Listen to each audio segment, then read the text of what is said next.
Hello friends, कैसे हैं आप सभी लोग। आई होप आप सभी लोग बहुत बढ़िया होंगे। मैं के आर सैनी के आर एजुकेशन पे आप सभी का स्वागत करता हूं। दोस्तों, आज इस वीडियो में बात करने वाले हैं जूनियर क्लर्क और सीनियर क्लर्क कम टाइपिस्ट के बारे में। इस वीडियो में ए टू जेड जानकारी आपको मिलने वाली है। जैसा कि आप सभी लोगों को पता है, इसकी जो पोस्ट होती है वो एनटीपीसी के अंतर्गत आती है और एनटीपीसी का वैकेंसी अपडेट आ चुका है। 10,884 पोस्ट ऑफिस और एनटीपीसी की वैकेंसी आएगी और जल्दी जो आपको यहाँ पे ऑफिशियल नोटिफिकेशन देखने को मिल जाएगा। साथ दोस्तों, आपको मैं बताना चाहूँगा कि मैं जो है ऑलरेडी जो इस बार पहली बार जो वैकेंसी आने जा रही है चीफ कॉमर्शियल कम टिकट सुपरवाइजर की, उसके जॉब प्रोफाइल के ऊपर ऑलरेडी वीडियो बना चुका हूँ। साथ ही दोस्तों, सीसीटीसी की जॉब प्रोफाइल के ऊपर वीडियो बना चुका हूँ। जिन भी भाई ने ये वीडियो नहीं देखे हैं वो जाके डिस्क्रिप्शन में लिंक दिया, वहाँ से जाके देख सकते हैं। वहाँ पे आपको इन दोनों पोस्ट के बारे में कंप्लीटली जानकारी मिलने वाली है। अब देखिए दोस्तों, जैसा कि आप सभी को बताया, जूनियर क्लर्क और सीनियर क्लर्क जो पोस्ट होती है रेलवे की एक शाही पोस्ट आप इसको मान सकते हैं और एक तरह से आप जो है रेलवे के राजा बाबू इनको कह सकते हो। इनकी जो ड्यूटी होती है वो महीने में सिर्फ 20 दिन ही इनको ड्यूटी करनी होती है। अगर डीआरएम ऑफिस में आपकी ड्यूटी लगती है तो, या फिर जो है रेलवे भर्ती बोर्ड में आपकी ड्यूटी लगती है तो आपकी जो है 20 दिन यहाँ पे ड्यूटी करनी होती है। सैटरडे संडे आपका यहाँ पे ऑफ रहता है।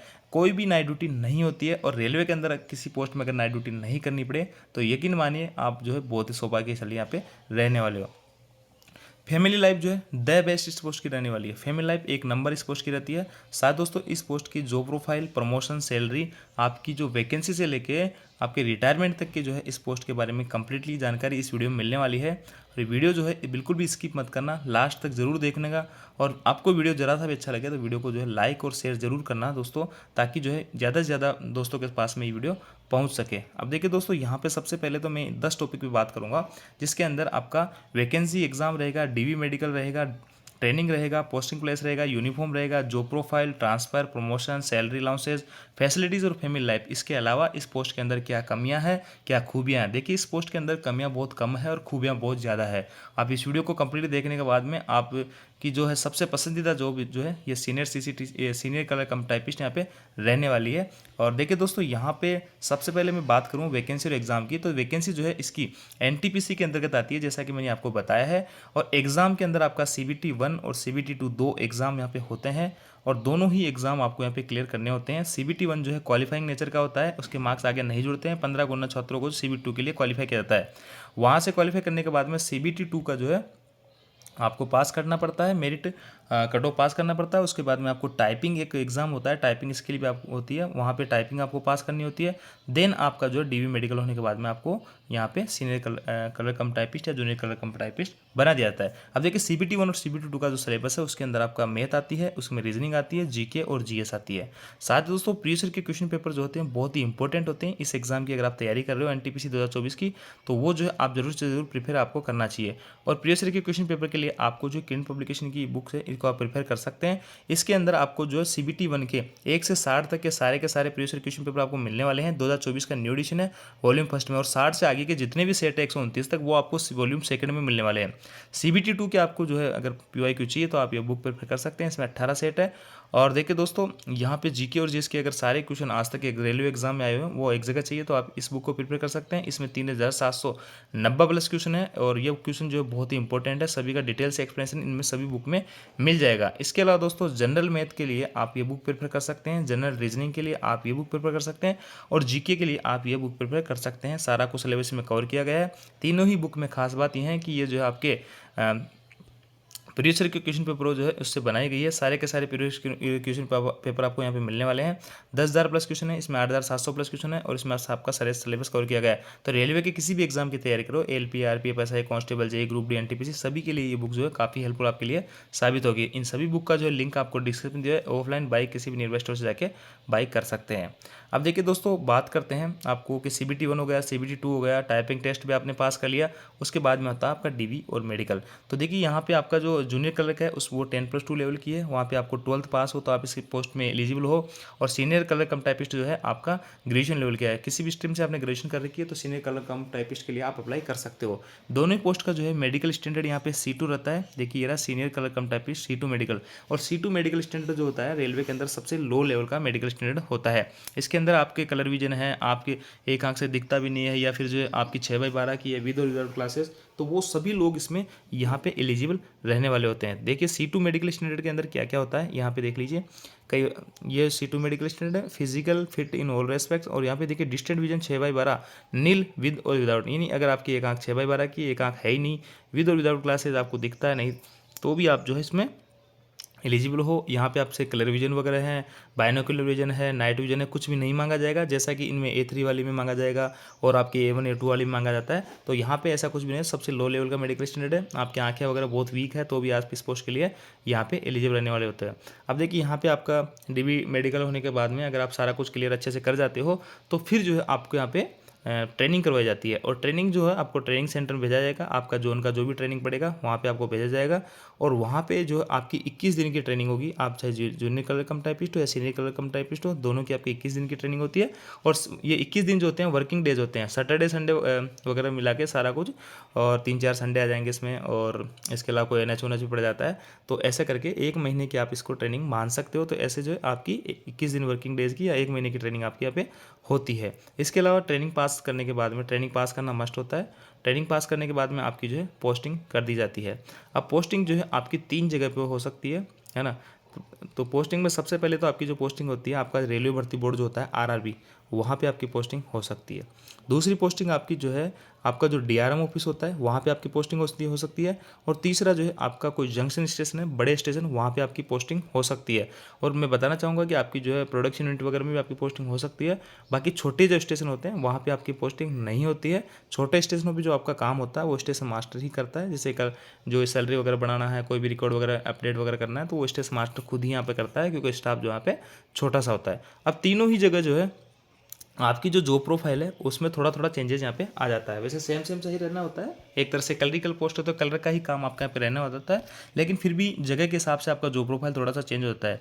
अब मान लेते हैं कि आपका जो है किसी रेलवे भर्ती बोर्ड में, यहाँ पे RRB में आपकी पोस्टिंग हो जाती है। तो RRB में आपने काम देखा ही होगा, जो ऑलरेडी सिलेक्टेड भाई लोग हैं, या फिर जो है ग्रुप D में किसी भी एग्जाम में आप सेलेक्ट होंगे, तो वहाँ पर आपका जो है सारा कुछ काम देखना होता है। आपके जो डॉक्यूमेंट्स वगैरह वेरिफिकेशन होता है, तो उसमें डॉक्यूमेंट्स वगैरह चेक करना है, क्रॉस चेक करना है, थंब इंप्रेशन वगैरह चेक करना है, थंबने, और आपका जो बायोमेट्रिक वगैरह चेक करना है। कई टाइप के जो काम होते हैं भर्ती से रिलेटेड, वो यहाँ पे आपको देखने होंगे।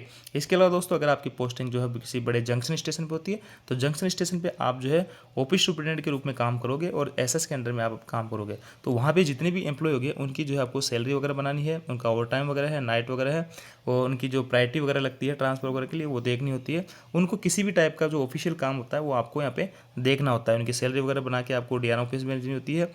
जो भी उनका भत्ते वत्ते लगे हैं, किसी टाइप की, किसी का कोई TA वगैरह बन रहा है, तो वो आपको यहाँ पे लगा के भेजना होता है। इसके अलावा वो आपके जो SS होते हैं उनका पत्राचार का जो काम होता है, और कोई लेटर वगैरह, कवरिंग लेटर वगैरह बनाना, कई टाइप के काम होते हैं। वेंडर जो टी स्टॉल वगैरह हैं उनके वगैरह भी काम होते हैं। तो A to Z जो भी पत्राचार के जो काम होते हैं SS के, वो आपको यहाँ पे देखने होते हैं। इसके अलावा दोस्तों यहाँ पे और भी कई तरह के काम होते हैं, और यहाँ पे आपकी जो है 6 डे जो है आपको ड्यूटी करनी होती है। एक दिन आपको रेस्ट मिलता है। अगर जंक्शन पे आपकी ड्यूटी है तो 6 दिन आपको ड्यूटी करनी होगी, संडे का आपका यहाँ पे रेस्ट रहेगा। डे की ओनली यहाँ पे ड्यूटी आपको रहने वाली है। बाकी अगर RRB में है आपकी पोस्टिंग, या फिर जो है DRM ऑफिस में है, तो वहाँ पे 5 डे जो है वर्किंग रहता है, और आपको 5 ही दिन सप्ताह में काम करना होता है। तो ऐसे में करके 8 तो आपको यहाँ पे रेस्ट मिल जाते हैं, और उसके अलावा कोई NH कोई भी छुट्टी वगैरह पड़ जाती है, तो ऐसे में करके 10 दिन की आपकी छुट्टी यहाँ पे DRM ऑफिस में RRB में हो जाती है। तो 20 दिन ही आपको यहाँ पे ड्यूटी करनी होती है, और ड्यूटी भी जो आपकी ओनली डे की रहती है। तो इस हिसाब से यह जॉब जो है काफ़ी बेहतर होती है दूसरी जॉब से। तो यहाँ पे मैंने आपको समझाने की कोशिश की है कि कहाँ पे किसका क्या काम होता है। इसके अलावा दोस्तों यहाँ पे अगर आपकी पोस्टिंग जो होती है DRM ऑफिस पे होती है। अब DRM ऑफिस में जो है आपका सारे जो एम्प्लॉय होते हैं एक डिवीजन के, वहाँ उनका जो डाटा है सारा एक जगह कलेक्ट होता है। तो उनका जो है यहाँ पे देखिए मैं बताता हूँ, DRM ऑफिस में अगर आपका पोस्टिंग होती है तो वहाँ पे आपको क्या क्या काम करने होंगे। DRM ऑफिस में जब आपकी न्यू ज्वाइनिंग हो गया, न्यू अपॉइंटमेंट हो गया आपको जो रहती है, तो DRM ऑफिस से डिसाइड होता है कि आपकी पोस्टिंग कहाँ दी जाएगी। किसी जंक्शन पे दी जाएगी, प्रोडक्शन यूनिट में दी जाएगी, या फिर उसी DRM ऑफिस पे दी जाएगी। तो वो काम आपको देखने होते हैं। सैलरी जो है आप जो स्टेशन से जूनियर क्लर्क या सीनियर क्लर्क बना के भेजते हैं उसको लागू करना, उनको क्रॉस चेक करना, सारा कुछ आपको यहाँ पे सैलरी बनानी होती है। HRMS आप आजकल छुट्टियाँ वगैरह हैं, ऑनलाइन हो गया है, वो आपको यहाँ पे देखना होता है। लीव अकाउंट जो है वो आपको देखना होता है। प्रमोशन है, जैसे जितने भी कर्मचारी है उनका प्रमोशन का है, सीनियरिटी वगैरह है, बिल बनाना है, आरटीआई वगैरह, जैसे कोई आरटीआई लगा रहा है कोई स्टेशन मास्टर या कोई गुड्स गार्ड वगैरह है किसी भी चीज़ को लेके, तो उनका रिप्लाई वगैरह भी आपको करना होता है। टेंडर देखने होते हैं। डाक का जो काम होता है, जिस भी ऑफिसर के अंडर में आप काम करते हो उनके जो भी डाक से रिलेटेड कोई काम होता है तो वो आपको यहाँ पे देखना होता है। रिटायरमेंट बेनिफिट अगर किसी को मिल रहा है, जैसे कोई एम्प्लॉय रिटायर हो रहा है तो उसकी ग्रेजुटी क्या बन रही है, सारा कुछ रिकॉर्ड है, उसकी क्या प्लेसमेंट थी, क्या कुछ है, सारे कुछ रिकॉर्ड आपको मेंटेन करने होते हैं। ऑफिस रिकॉर्ड, जैसे कि मैंने बताया एसएस के अंडर में आप किस जंक्शन पे काम करते हो तो उस ऑफिस के जो सारे रिकॉर्ड है वो आपको मेंटेन करने होते हैं। इसके अलावा वहाँ जितने भी कर्मचारी काम कर रहे हैं उनका कब मेडिकल ड्यू रहा है, कब उनका रिफ्रेशर ट्रेनिंग ड्यू हो रही है, कोई भी उनके डॉक्यूमेंट से रिलेटेड कुछ पीसीओ है, या मान लीजिए कोई आपका फैमिली डिक्लेरेशन भरवाना है, कोई भी ऑफिस से ऑर्डर आते हैं कि कर्मचारियों से ये काम करवाया जाए, जैसे कि आजकल आई गोल्ड कर्मयोगी ऑनलाइन कोर्स करवाया जाए, कुछ भी किसी भी टाइप का, तो वो सारी चीज़ें इनको बताना होता है। और एचआरएमएस वगैरह आती है, उम्मीद कार्ड कैसे बनाना है, क्या बना है, एनपीएस अकाउंट किसी का बना है नहीं बना है, न्यू ज्वाइनिंग आया तो उसको ज्वाइनिंग वगैरह कराना, सारा कुछ काम यहाँ पे एसएस के अंडर में जो रहता है वो बस उसको देखने होते हैं। इसके अलावा दोस्तों अवार्ड पनिशमेंट का रिकॉर्ड भी यहाँ पे रखना होता है, जैसे कि किसी कर्मचारी ने अच्छा काम किया तो उसको अवार्ड मिलता है, किसी ने कोई गलती की है, लापरवाही की तो उसको पनिशमेंट वगैरह का भी प्रावधान है। तो उनके जो सर्विस बुक होती है उसमें सारे कुछ रिकॉर्ड यहाँ पे मेंटेन करने होते हैं। अब इतने सारे जो मैंने काम बताए ये सारे किसी एक बंदे के काम नहीं होते हैं, यहाँ पे डिवाइड किए होते हैं। देखिए एचआरएमएस का काम कोई एक बंदा देखेगा, लीव अकाउंट का कोई एक बंदा देखेगा, प्रमोशन का कोई एक देखेगा, सीनियरिटी का कोई एक देखेगा।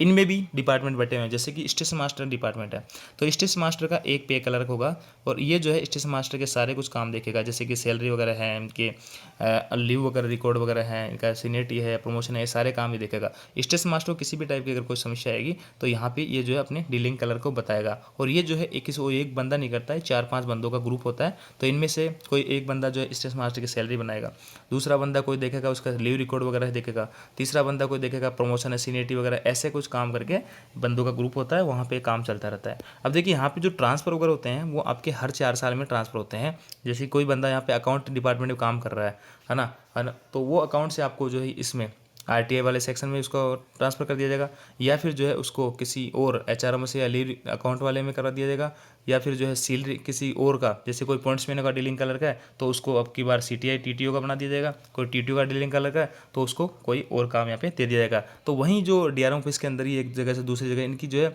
एक ही ऑफिस रहती है, बस डेस्क जो इनकी चेंज होती रहती है, तो वहीं पे काम करते रहते हैं, वहीं से जो पोस्टिंग होती है और वहीं से रिटायरमेंट ले लेते हैं। तो यहाँ पे मैंने आपको क्लियर किया है कि कहाँ कहाँ पर आपकी पोस्टिंग हो सकती है, किस किस टाइप के आपके काम हो सकते हैं।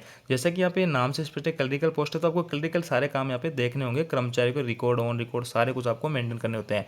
और वर्कलोड बहुत ज़्यादा नहीं होता है इसमें, है ना। कभी कभार थोड़ा सा सैलरी वगैरह के, जैसे कि सैलरी का जो लोड होता है सैलरी बनाने का, तो वो 2-4-5 दिन थोड़ा सा ज़्यादा प्रेशर रहता है। बाकी इतना वैकेंसी जो जॉब है काफ़ी ईजी गोइंग जॉब है। अब देखिए इसमें जो है आपको डे में ड्यूटी रहती है, 10 से 6 की ड्यूटी रहती है। और डीआरएम ऑफिस वगैरह में काम करते हैं तो 5 डे वीक है, 2 सप्ताह में 2 दिन आपको मिलेंगे, सारे त्योहारों को छुट्टियां मिलेगी। तो ऐसे में आपकी फैमिली लाइफ जो है एक नंबर ज़बरदस्त मस्त यहाँ पे रहने वाली है। तो फैमिली लाइफ के मामले में इस पोस्ट को जो है चूक मत जाना, सेलेक्ट करने से इस पोस्ट को आप ऊपर यहाँ पे रख सकते हो। इसके अलावा दोस्तों वीडियो को अभी तक आपने यहाँ तक देख लिया तो वीडियो को लाइक और शेयर करना ना भूलिएगा। चैनल पर नए हो तो चैनल को सब्सक्राइब जरूर कीजिएगा और ज़्यादा से ज़्यादा लाइक और शेयर करो ताकि ज़्यादा से ज़्यादा भाइयों के पास में ये इन्फॉर्मेशन पहुँच सके, है ना। और अब आगे देखते हैं दोस्तों यहाँ पर सैलरी के बारे में। तो सैलरी जो है देखिए जूनियर क्लर्क और सीनियर क्लर्क की सैलरी क्या होती है। बेसिक पेमेंट जो होता है, ये जो पोस्ट है आपकी लेवल 2 की है, ये आपकी लेवल 5 की पोस्ट है। 19,900 इसका बेसिक होता है, 29,200 इसका होता है। डीए जो है अभी 50% है तो इसका जो 9,950 है, इसका 14,650। डीए जो है आपकी जैसे अभी भर्ती आती है तो 1-2 साल आपको ज्वाइनिंग में लग जाएंगे, तो डीए तब तक 60, 65, 70 तक पहुंच सकता है। तो मैं अभी वर्तमान में अगर कोई यहाँ पे पोस्टिंग होती है किसी जूनियर क्लर्क या सीनियर क्लर्क की, तो वो जो है सैलरी मैं आपको यहाँ पे बताने जा रहा हूँ। टीपीए जो है दोनों को 2700 सेम मिलता है, 1800 प्लस डीए के हिसाब से। डीए 50% है तो 2700 हो गए। एचआरए जो दोस्तों अलग अलग सिटी में अलग अलग होता है, ये जेड सिटी का 10%, वाई सिटी का 20% और एक्स सिटी का 30%।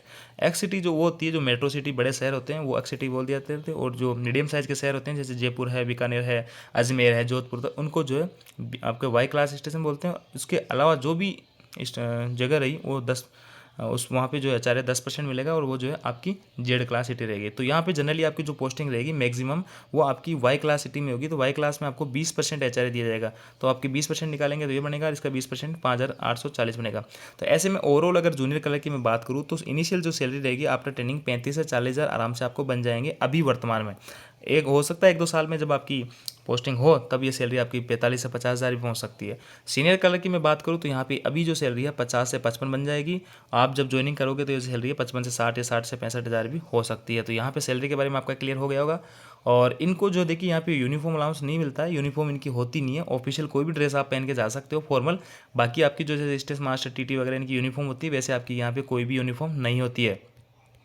फैसिलिटीज़ की बात करें दोस्तों, सभी रेलवे कर्मचारियों को जो फैसिलिटीज़ मिलती है वो आपको मिलती है। पास पीटीओ वगैरह मिलेंगे आपको, हॉलीडे होम की फैसिलिटीज़ है, चिल्ड्रन एजुकेशन अलाउंस मिलेगा, हॉस्टल सब्सिडी मिलेगी, पैटर्निटी लीव और मैटरनिटी लीव मिलेगी। मैटरनिटी लीव 6 महीने की, मतलब जब बच्चा होता है किसी फीमेल कर्मचारी के तो उसको 6 महीने की छुट्टी दी जाती है मैटरनिटी लीव। और ये जो है मैक्सिमम 2 बच्चों को मिल सकती है। और पैटर्निटी लीव जो है फादर अगर कोई रेलवे कर्मचारी है तो उसको 15 दिन की एक बच्चे पे यानी 2 बच्चों पे मैक्सिमम 15-15 दिन की छुट्टियाँ पे मिलेगी। मेडिकल फैसिलिटीज़ आपकी फैमिली को मिलेगी। फादर मदर जीवित है तो फादर को फैसिलिटी नहीं मिलती है, मदर को फैसिलिटी तब मिलेगी जब आपके फादर नहीं होंगे। कहने का मतलब फादर और मदर दोनों जीवित है तो आपको इसका जो है फादर मदर फैसिलिटीज़ का लाभ नहीं ले सकते हैं। और आपकी जो बच्चे हैं वाइफ वगैरह वो इसका मेडिकल फैसिलिटी का लाभ ले सकते हैं। और जब आपके फादर नहीं रहेंगे या नहीं है किसी के तो उस केस में मदर को मेडिकल फैसिलिटी और पास पीटीओ सारी कुछ मिलेगी। बोनस आपको मिलेगा, इंक्रीमेंट मिलेगा। और बस आपको जो यूनिफॉर्म अलाउंस यहाँ पे नहीं मिला जाएगा क्योंकि आपकी जो कोई प्रॉपर यूनिफॉर्म यहाँ पे नहीं होती है। बाकी जैसे ग्रुप डी स्टाफ या जो भी ग्रुप सी स्टाफ है, goods guard, station master, TNC, इनको अभी 6,250 मिलेंगे और स्टेशन मास्टर को 12,500 रुपये मिलेंगे। पहले 10,000 और 5,000 मिला करते थे। 25% की वृद्धि हो गई है डीए 50% होने के बाद में।